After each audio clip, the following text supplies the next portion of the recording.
एक बछड़े का रेस्क्यू करने आया। हमारे देश में गौ माता और उनके बच्चों की हालत बहुत ही बुरी है। किसी ने हमारे को कॉल करी थी कि बछड़े को ट्रक ने नीचे कुचल दिया और वो 3-4 दिन से उसी पोजीशन में है, ना वो खा रहा है ना बेचारा उठ रहा है, तो क्रिटिकल कंडीशन बनी हुई है। तो उस बच्चे को हम रेस्क्यू करने जा रहे हैं। आप देखो कि लाखों ही लोग मंडी में आते हैं, हज़ारों लोग सब्जियां लेने, फल फ्रूट लेने, पर उस बच्चे पे कभी किसी का ध्यान नहीं दिया, ना किसी ने ध्यान दिया। और ये सब्जी मंडी ऐसी जगह होती है जहाँ पे लोग गांव के बछड़े, स्पेशली बछड़ों को छोड़ जाते हैं, क्योंकि उनकी वैल्यू नहीं है हमारे यहाँ कंट्री में। तो इसलिए वो माँ के ऊपर उनका दूध का भी अधिकार नहीं रहने देते, उनको अच्छी तरह से दूध भी पीने नहीं देते।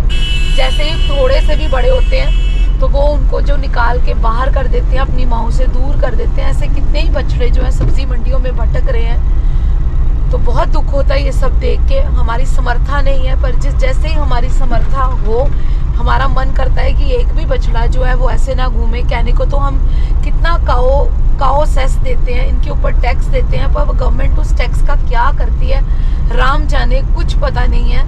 पर हम लोगों को भी इसमें आगे आना पड़ेगा, इनका सोचना पड़ेगा, गवर्नमेंट पे दबाव डालना पड़ेगा, ताकि अगर वो हमारे से काउ सेस ले रहे हैं तो फिर इनकी दुर्दशा कैसी है। और यही नहीं, जो गवर्नमेंट की बनाई हुई गौशाला है, अगर आप उसमें भी जाके विजिट करो तो आपको वहाँ पे भी हकीकत जो है आपके पैरों के नीचे से ज़मीन खिसक जाएगी कि वहाँ पे भी उनको चारा जो है वो पूरा नहीं मिल पाता, और भूखे तड़प के वो जो है भूख से तड़प के वहाँ जान देते हैं। तो उनके लिए दोनों तरह से मुसीबत है। तो हम उस बछड़े का रेस्क्यू करने आए हैं जो बेचारे को ज़रूरत है।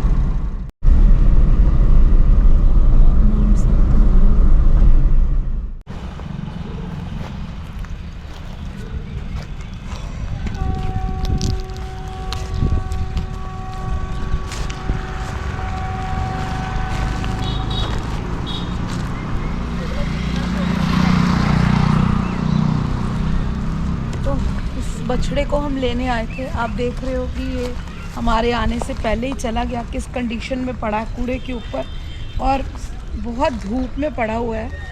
हमारे को भी आते आते टाइम लगता है, क्योंकि बहुत सारे रेस्क्यू होते हैं, पर जो यहाँ पे देखते हैं, जो यहाँ आसपास दुकान वाले हैं, उनको इतना भी नहीं आता कि छोटा सा एक बच्चा है, आप उसको उठा के साइड पे ही कर दो। पर उनसे ये भी नहीं बन पाता, कोई पानी रख दे, कोई छाया कर दे।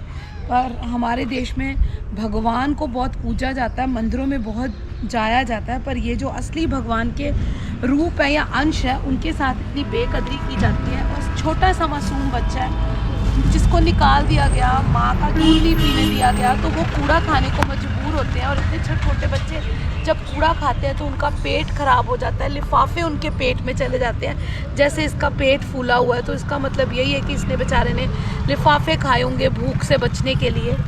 और हम इंसानों को शर्म आनी चाहिए अपनी करतूतों पे, कि भगवान के नाम पे इतने ढकोसले, भगवान के नाम पे इतने लंगर चलाए जाते हैं, पर इनके साथ इतनी बदसलूकी की जाती है कि इनको जो है घास तक नहीं डाली जाती, पानी तक नहीं पूछा जाता। इस बछड़े की आत्मा को ईश्वर शांति दे और दोबारा जो है वो बेजुबान ना बने, आवाज़ के साथ पैदा हो, ताकि अपनी दुख तकलीफ़ अपने लिए लड़ सके। क्योंकि जिनकी ज़ुबान नहीं है और हम इतने बहरे और अंधे हैं कि इनको समझ नहीं सकते, तो हम इसको लेके जा रहे हैं। ला जा।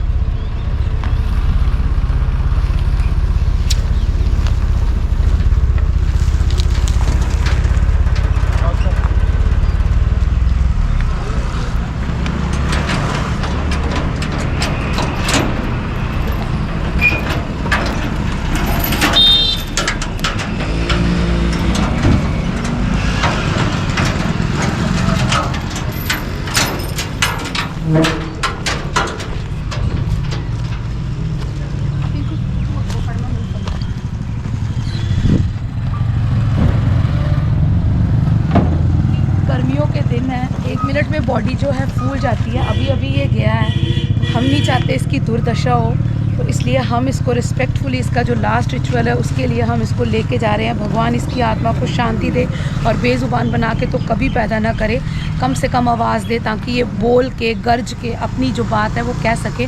और हमारे देश में सरकारें ऐसी है कि वोटिंग इनकी वोटिंग नहीं है, ये वोटें नहीं डाल सकते। अगर इनकी बेचारों की वोट बनी हो तो बेचारे इकट्ठे होकर सुनवाई कर सके। इनकी वोट तो सिर्फ भगवान के पास है।